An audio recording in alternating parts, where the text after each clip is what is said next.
অসমৰ আইন শৃংখলা অসম আৰক্ষী যি আৰক্ষীৰ স্মাৰ্ট পুলিচ বুলি নৰেন্দ্ৰ মোদী ডাঙৰীয়াই গুৱাহাটীৰ প্ৰশাসনিক যি আমাৰ ট্ৰেইনিং ইনষ্টিটিউট তালৈ আহি পেলাই সৰ্বানন্দ সোণোৱালৰ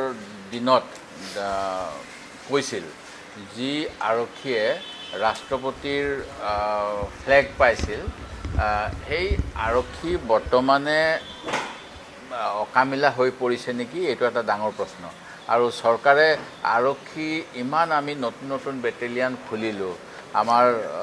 যোৱা সময়ছোৱাত পুলিচ মডাৰ্ণাইজেশ্যনৰ নামত বিভিন্ন ট্ৰেইনিঙৰ কৰাকে আৰম্ভ কৰি লাচিত বৰফুকন একাডেমি কৰা হ'ল এই গোটেইবিলাক কৰাৰ পিছত যদি জনসাধাৰণক কোৱা হয় যে বাছত যে লিখা থাকে যে পকেট মাৰৰ পৰা সাৱধান আপোনাৰ সম্পত্তি আপোনাৰ নিজৰ দায়িত্বত অসম চৰকাৰে এনেকুৱা এটা কাম কিয় কৰিব বিচাৰিছে মুখ্যমন্ত্ৰী মহোদয়ে এই কথা ক'ব বিচাৰিছে নেকি যে যেনেকৈ শিক্ষা ব্যৱস্থা আৰু স্বাস্থ্য বিভাগ এতিয়া সমালোচনা কৰিলে কোৱা হয় যে ডক্টৰ হিমন্ত বিশ্ব শৰ্মাই কংগ্ৰেছৰ সময়ত শিক্ষা আৰু স্বাস্থ্য বিভাগ চম্ভালাৰ পিছতো হিউমেন ডেভেলপমেণ্ট ইণ্ডেক্স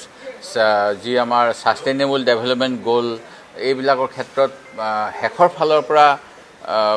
মানে শীৰ্ষত আছে শেষৰ ফালৰ পৰা ঠিক তেনেকৈ এতিয়া মুখ্যমন্ত্ৰী হোৱাৰ পিছত গৃহমন্ত্ৰী হিচাপে তেখেতে নিজৰ বিফলতা প্ৰমাণ কিয় কৰিব বিচাৰিছে এই প্ৰশ্ন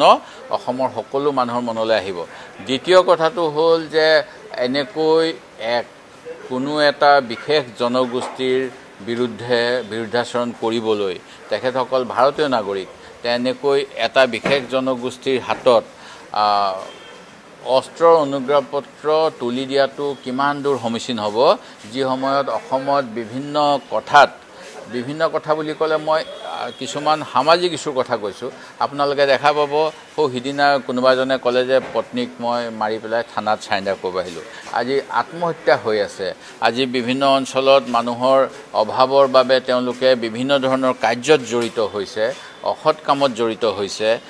চুৰি ডকাইতিত লিপ্ত হৈছে সেইখিনি সময়ত অসমীয়া মানুহৰ হাতত ব্যক্তিগতভাৱে অস্ত্ৰ তুলি দিয়াটো কিমান দূৰ সমীচীন ইয়াৰ পৰিৱৰ্তে মুখ্যমন্ত্ৰীয়ে যদি এনেকুৱা কথা ক'লে হয় যে প্ৰতিখন গাঁৱতে যি গাঁওৰক্ষী বাহিনী আছে যি আমাৰ ভিলেজ ডিফেন্স পাৰ্টি আছে সেই ভিলেজ ডিফেন্স পাৰ্টিক আমি অস্ত্ৰ দিম লাগিলে আৰু তেখেতসকলক বৰ্তমানে যিটো মাননী অকল ইলেকশ্যন ডিউটি দিম বুলি কৈছে তাৰ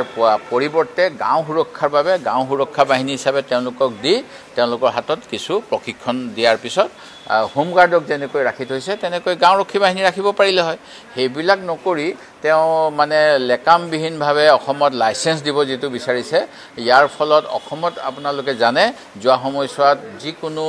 নাগৰিকৰ জীৱনৰ প্ৰতি এটা ভাবুকি আহিছিল ধন দাবীৰ কথা আহিছিল হত্যাৰ ভাবুকি আহিছিল এনে সময়ত এই অস্ত্ৰ শস্ত্ৰবিলাক লৈ কোনো দুষ্কৃতিকাৰীয়ে যে তেওঁলোকৰ ব্যক্তিগত আখেজ পুৰাবলৈ এনেকুৱা কাম নকৰিব তাৰ নিশ্চয়তা কোনে দিব সেই গতিকে এইটো এটা অতি মাৰাত্মক ভুল সিদ্ধান্ত আৰু ইয়াৰ আমি মানে এনেকুৱা সিদ্ধান্ত লোৱাৰ বাবে চৰকাৰক অতি কঠোৰ ভাষাৰে ধিক্কাৰ দিছোঁ ধাক কৰা নাই তেখেতে গোটেইটো সাম্প্ৰদায়িকভাৱে কৈ আছে সেইকাৰণে কাৰণ তেখেতৰতো শপত লওঁতে তেওঁ এনেকৈ কোৱা নাছিল মই অকল যিবিলাক ধৰ্মীয় সংখ্যালঘু সিহঁতৰ প্ৰটেকশ্যনৰ কাৰণে একো নকৰোঁ বা তেওঁলোকক ভাৰতীয় নাগৰিক হ'লেও হাৰাশাস্তি কৰিম এতিয়াতো তেওঁ বহুত হাৰাশাস্তি কৰি আছে আজি মই ক'ব লাগিব যে যেতিয়া ধলপুৰত যিটো প্ৰজেক্ট কৰা হ'ল তাত কিছুমান অতি দুষ্কাৰ্য কৰা হৈছিল আৰক্ষীয়ে মোতায়েন কৰা এজন ফটোগ্ৰাফাৰে এটা মৃত শৰীৰৰ ওপৰত উদ্যাম নৃত্য কৰিছিল আৰু ভাৰতীয় নাগৰিক বুলি যিসকলৰ NRCত নাম আছিল যিসকলে বিভিন্ন চৰঞ্চল ব্ৰহ্মপুত্ৰত জাহাজ যোৱাৰ পিছত তাত বসবাস কৰিছিল তেখেতসকলৰ বহুতক উচ্ছেদ কৰা হৈছিল অমানৱীয়ভাৱে আৰু সেইখিনি সময়ত আমি গুৱাহাটী হাইকোৰ্টত এটা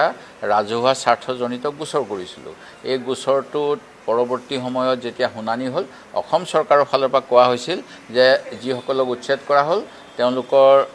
বোধ কৰোঁ সেই সময়ত 900মান পৰিয়ালৰ কথা ওলাইছিল 800মান পৰিয়ালক আমি ইতিমধ্যে সংস্থাপন কৰিলোঁ আৰু বাকী 100 পৰিয়ালকো আমি সংস্থাপিত কৰিম আৰু টকা পইচা দিম আৰু সেই অনুসৰি যদিও এটা দুৰ্নীতিৰ অভিযোগ আহিছিলে সেইখিনি সময়ত এখন ইণ্টাৰনেল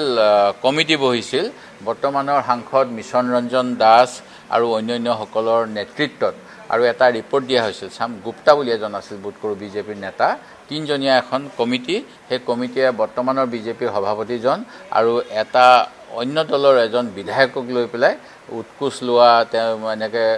মানে মানুহক যিটো দিব লাগে মাটি দিম বুলি কৈ পইচা লোৱা, এইবিলাক এটা ইণ্টাৰনেল ৰিপৰ্ট দিছিলে। যি কি নহওক, সেই সময়ত যিসকলক বিদেশী বুলি উচ্ছেদ কৰা হ'ল তেওঁলোকক কিন্তু পুনৰ সংস্থাপন কৰা হ'ল। সেই গতিকে কথাবিলাক খুব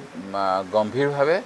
আলোচনা হ'ব লাগে আৰু সুস্থ সিদ্ধান্ত হ'ব লাগে। কেবিনেটত মুখ্যমন্ত্ৰী মহোদয়ে যিকোনো কথা ক'লেই সেইটোত হয়ভৰ দিয়াৰ আগতে আমাৰ কেবিনেট সতীৰ্থসকলেও যিসকলৰ কেবিনেটৰ দায়িত্ব বহাৰ তেখেতসকলে গোটেই কথাবিলাক চালি জাৰি চাই চৰকাৰখনক আগবাঢ়ি যাবলৈ সহায় কৰিব লাগে, হয় হুজুৰ ভাৱত থাকিব নালাগে। এতিয়া এই কথাটো আহিছিলে, মুখ্যমন্ত্ৰী মহোদয়ে কৈছিলে যে টিম লিডাৰ হিচাপে এজন অৱসৰপ্ৰাপ্ত শিক্ষকক দিয়া হ'ব আৰু বাকীসকলক যোগ্যতাৰ ভিত্তিত দিয়া হ'ব। এতিয়া এই গোটেই কথাখিনিৰ পৰা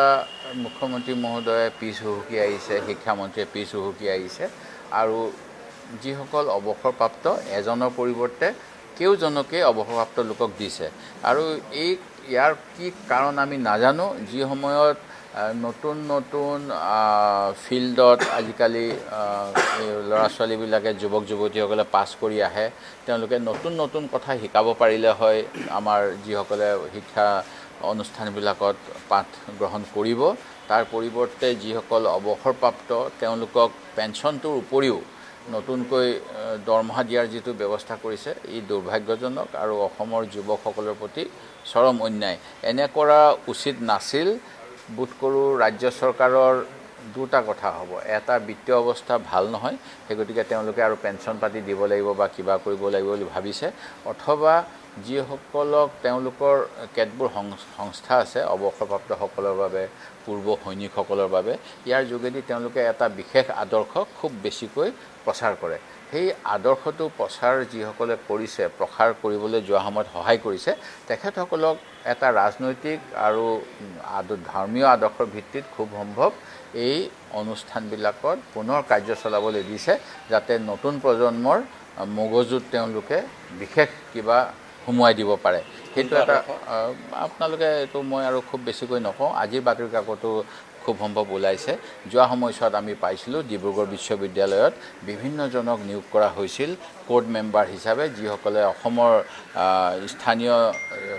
মানে যিসকলৰ প্ৰতিভা আছে তেখেতসকলক বঞ্চিত কৰি বেলেগ বেলেগ হিন্দীভাষী ৰাজ্যৰ পৰা কিছুমান লোকক কোৰ্ট মেম্বাৰ কৰা হৈছিল, যিসকলে ৰাজনৈতিকভাৱে যিটো শাসকীয় দল, সেই শাসকীয় দলৰ লগত তালমিল চলে। আৰু এনেকুৱা নিৰপেক্ষতা থাকিব লাগে প্ৰকৃততে। এই নিৰপেক্ষতাৰ পৰা আঁতৰত থকাৰ বাবেই আমাৰ অসমৰ বহুত সমস্যা জটিল হৈছে। এই বিষয়ে ক'বলৈ গ'লে মই ইন্দ্ৰজিৎ গুপ্তই সংসদত দিয়া ভাষণটোৰ কথা ক'ব লাগিব। মই এতিয়া এইবিলাক ক'ব নিবিচাৰোঁ, তিক্ততা আৰু বঢ়াব নিবিচাৰোঁ। আৰু উপ ৰাষ্ট্ৰপতিগৰাকীয়ে কালি তৎমুহূৰ্তত পদত্যাগ কৰিছে, কিবা ৰাজনৈতিক মানে এটা কথা, তেখেতসকলৰ যিজন মাৰ্গদৰ্শক, প্ৰকৃততে সকলোৱে গৈ তাত নমস্কাৰ জনায়, ৰাষ্ট্ৰীয় স্বয়ংসেৱক সংঘ, তেওঁলোকৰ আৰু দলৰো এটা সিদ্ধান্ত আছিল যে তেওঁলোকৰ বয়স ৭৫ বছৰ হৈ গ'লে এৰি দিব লাগে। মোৰ বিশ্বাস হয়, বোধ কৰোঁ এই দিশত কিবা এটা বৰ্তমানৰ যিসকলৰ বয়স বেছি হৈ গৈছে তেখেতসকলৰ বিৰুদ্ধে ভিতৰুৱাভাৱে কিবা ষড়যন্ত্ৰ চলিছে নেকি, সেইবাবে চাগে বাধ্য কৰিবলৈ এনেকুৱা শীৰ্ষ পদবী। তেওঁ বিশেষ কাম নাথাকে। চাওক, উপ ৰাষ্ট্ৰপতি কি কাম থাকে? আমাৰ যেতিয়া তৰুণ গগৈ ডাঙৰীয়াক বিসম্বাদৰ সময়ত কৈছিল উপ ৰাষ্ট্ৰপতি দিয়া হ'ব, তেখেতে তেতিয়া কৈছিল মই পাগল নেকি বুলি। দৈনিক অসমৰ প্ৰথম পৃষ্ঠা নিউজ আপোনালোকে খুচৰি ল'ব। অৰ্থাৎ তেখেতে এইটোৱে বুজাইছিল যে অকল সংসদৰ অধিৱেশনৰ সময়ত তেখেতে কিছু সময় প্ৰিজাইডিং কৰিব লাগে আৰু প্ৰট'কল অনুসৰি কোনোবা বিদেশৰ মানুহ আহিলে তেখেতসকলক আতিথ্য কৰি সৌজন্যতামূলক সাক্ষাৎ থাকে। এনেকুৱা এটা ইমান লাইট ডিউটি থকাৰ পিছত তেওঁ যেতিয়া স্বাস্থ্যৰ হেঁচা দিছে, ইয়াতে অলপমান আৰু লাইনবিলাক ভালকৈ পঢ়িব লগা বুলি মই ভাবোঁ।